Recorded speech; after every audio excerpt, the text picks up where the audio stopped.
RCF. Monastère invisible, une communauté spirituelle unie par la prière.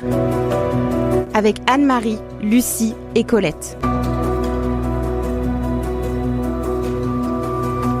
Bonjour chers auditeurs et auditrices. Aujourd'hui, la petite équipe du Monastère invisible vous invite à découvrir ou approfondir l'histoire de David. Sa vie est racontée dans plusieurs livres de la Bible. Premier et deuxième livre de Samuel et premier livre des rois. Le roi David est un personnage central pour les chrétiens. Il l'est aussi pour les juifs et les musulmans. David est le plus jeune d'une famille de 8 frères. Quand il naît à Bethléem en Judée, le roi Saül règne sur le peuple d'Israël et on s'attend à ce qu'un des fils de Saül prenne la succession de son père. À l'adolescence, le jeune David est berger pour les brebis et les chèvres de son père Jessé. Le prophète Samuel est appelé par Dieu pour annoncer à David un destin étonnant.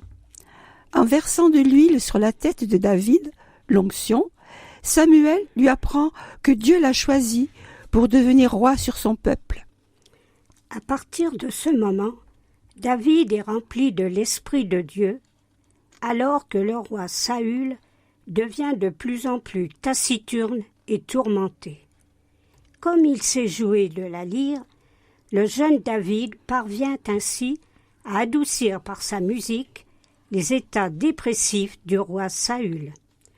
Tout bascule dans la vie de David, le jour où les Philistins viennent menacer les armées du roi Saül. Ils ont dans leur rang un soldat immense nommé Goliath. Ce dernier défie Israël en combat singulier. Alors que David apportait de la nourriture à ses frères qui étaient avec l'armée d'Israël, il entendit le défi de Goliath. Contrairement à tous les autres, David fut indigné que ce Philistin défie l'armée du Dieu vivant et se proposa de combattre Goliath. Les guerriers les plus redoutables de l'armée de Saül sont morts de peur. Personne n'ose relever le défi, sauf David, qui n'admet pas que le Dieu d'Israël soit ainsi déshonoré. Le Monastère invisible, une prière sans frontières, sur RCF Cœur de Champagne. Au premier livre de Samuel, chapitre 17, versets 32-37, nous lisons « David dit à Saül que personne ne perd du courage à cause de ce Philistin. Moi, ton serviteur, j'irai me battre avec lui. » Saül dit à David « Tu ne peux pas aller te battre avec ce Philistin, car tu es un enfant, et il est un homme de guerre dès sa jeunesse. » David dit à Saül « Quand ton serviteur était berger du troupeau de son père, si un lion ou bien un ours venait emporter une brebis du troupeau, je partais à sa poursuite, je le frappais et la délivrais de sa gueule. S'il m'attaquait, je le saisissais par la crinière et je le frappais à mort.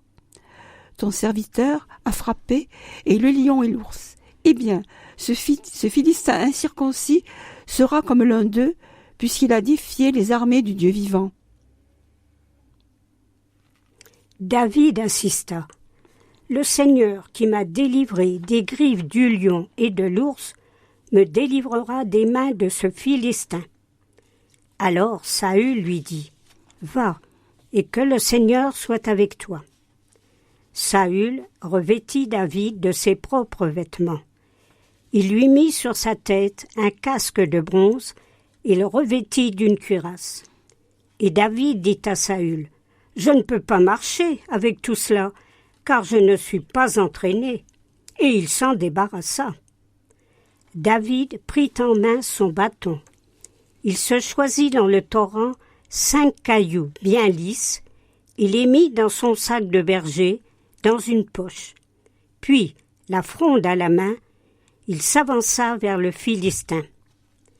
Habitué à manier la fronde pour chasser les bêtes féroces, David frappe en plein front le géant qui s'écroule terrassé.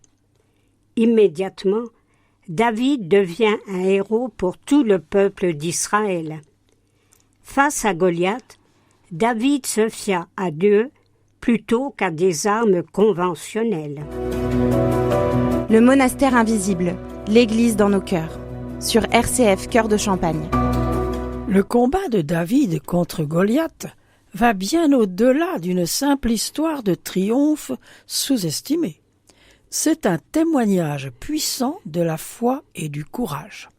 David, équipé non pas d'armure ou d'armes, mais de sa foi inébranlable en l'Éternel, a démontré que la vraie force réside dans la confiance en Dieu. Son audace de se tenir seul face à un géant, en se basant sur la conviction que Dieu était avec lui, offre une inspiration profonde pour tous ceux qui font face à leurs propres géants dans la vie. La victoire de David illustre magnifiquement que quelle que soit la taille de l'obstacle, il peut être surmonté par la foi en Dieu.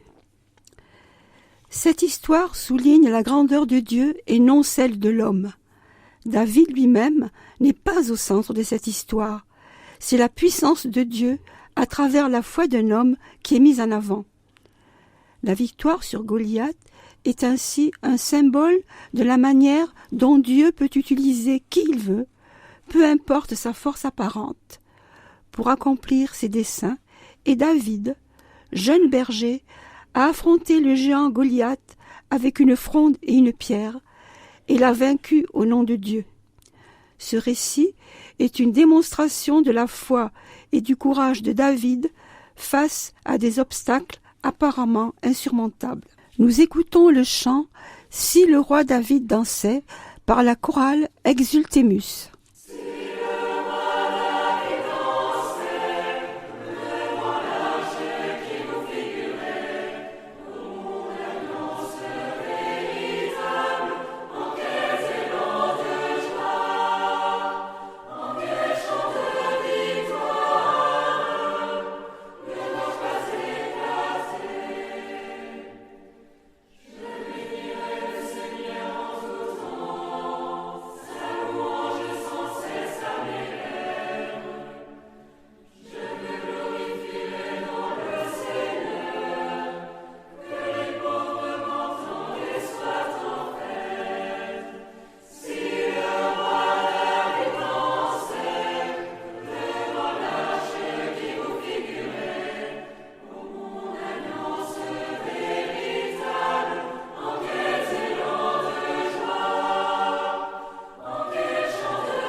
Prière de Saint Jean-Paul II pour les vocations.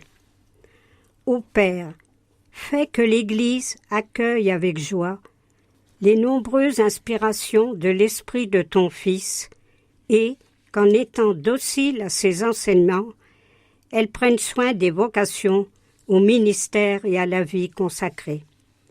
Soutiens les évêques, les prêtres, les diacres, les consacrés et tous les baptisés dans le Christ, afin qu'ils accomplissent fidèlement leur mission au service de l'Évangile.